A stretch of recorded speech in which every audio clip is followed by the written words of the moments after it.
Mother তোর মায়ের কয় বাচ্চা কি তোর না নাকি আমার বাচ্চা? কি বলো? দেখতেছি আর তোকে মারলে আমার কিছুই হবে না। কান্না করলেই উনি আমাকে মায়ের দিবে। আপনার পায়ে পড়ে আমাকে বেরোতে দেন, না হসপিটালে নিয়ে যান। আমার জীবনের চেয়ে আমার লাইফের চেয়ে পরির গুণ ইম্পর্টেন্ট। পরিমাণের বাচ্চাকে সকালে উঠে আমি খাবার খাওয়াই, ফ্রেশ করে খাবারটা খাওয়াই বসাই, আমি বাজারে লিস্ট করতেছি। তো সব কিছু আনার জন্য ড্রাইভার এগুলা লিখতেছিলাম। লিস্ট করার মধ্যে বাবু কান্না করতেছে। তাহলে ওনার মেকআপ রুম থেকে সৌরভ বের হইলো, বের হয়ে বলতেছে যে পিঙ্কি ও কেন কান্না করতেছে? আমি বলতেছি ভাইয়া ও তো বসা ছিল, মানে ওর কাছে আমি থাকলেই কান্না করে না, তাহলে আমি না থাকলেই ও কান্না করে। তাহলে আমি লিখতেছি, আবার আসছে রুমে আইসা বলতেছে পিঙ্কি ওকে বলছে একটু সলিড খাবার দিতে। পরে আমি বলছি যে ভাইয়া সলিড খাবার 2 ঘন্টা পর পর দেওয়া হয়, তাহলে আমি 2 ঘন্টা হইলে তারপরে সলিড খাবারটা দিব, এখন একটু দুধ দিই। আগে যে বাচ্চাটা রাখতো উনি এভাবে একটু দুধ দিত। তারপরে হচ্ছে যে উনি মেকআপ রুম থেকে কি বলছো মানে ওনার সাথে আমি কথা বলতেছি, ওই পরির সাথেও কথা বলি নাই, ওনার সাথেই কথা বলতেছি। বলার পরে উনি আসছে রুমে, এসে বলে যে কি বলো? দেখতেছি মাদার তোর মায়ের, মানে এইভাবে অবদ্ধ ভাষায় গালি বলে। তারপরে হচ্ছে বলে আমি তো আর কোনো মানে করি না আপু, এটাই আমি বলছি যে আপু অদিত কয় বাচ্চা কি তোর না নাকি আমার বাচ্চা? বলে আমাকে তাপসানি শুরু করছে। আমি প্রথমে মেবি ভাবছি যে আমাকে 1 থেকে 2টা তাপসা দিব, মানে আমি ওনার দিকে হা করে তাকাই আছি। তাকার পরে না দেখি আমি তাকাচ্ছি আর উনি আমাকে থাপড়াচ্ছি আছে, মানে মাথার মধ্যে বলের মতো যেরকম মানে এরকম। নিচে পড়ছি 2-3 বার, উঠছে, উঠার পরেও দিছে।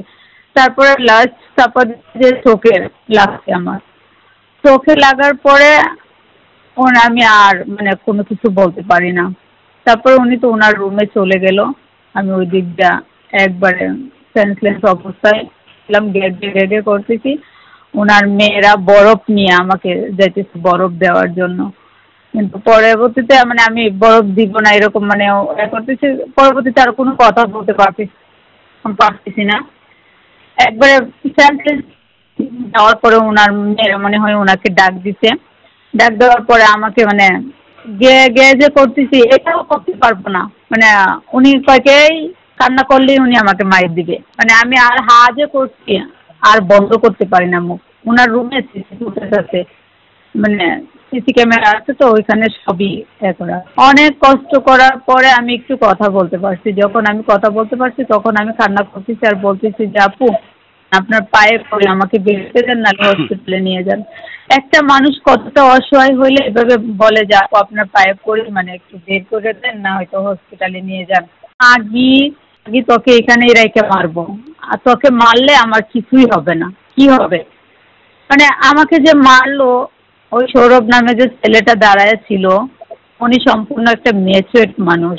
উনি মানে ওনাকে একটু ফিরায়ও নেয়, হাতটা তাকায় দেখতেছি কি আমি আর বেরোতে পারতেছি না। আমার এজেন্সিকে ফোন দিছি যে আমি আর পারতেছি না, আমাকে হসপিটালে নিয়ে যান, কাদের ভাই আপনি আয়সা আমাকে হসপিটালে নিয়ে যান, নাহলে 1 ঘন্টার মধ্যে আমাকে বের করে দেন, আমি নিজেই হসপিটালে যাব। তখন দেখি কি আমার এজেন্সিও আমার কাছে কোনো নাই। আমার এজেন্সি হচ্ছে পরির ঘুমটা ভেঙে যাবে। পরির ঘুম আমার জীবনের চেয়ে আমার লাইফের চেয়ে পরির ঘুম ইম্পর্টেন্ট। আমার জীবনের কোনো মূল্য নাই, পরির কাছে তো নাই, পরির মানুষের কাছেও নাই, এবং আমার এজেন্সির কাছেও নাই। তারপর 999-এ ফোন দেওয়ার পরেও, অনেকবার ফোন দেওয়ার পরে ওনারা আমাকে যথেষ্ট পরিমাণ হেল্প করছে, ওনাদের প্রতি কৃতজ্ঞতা।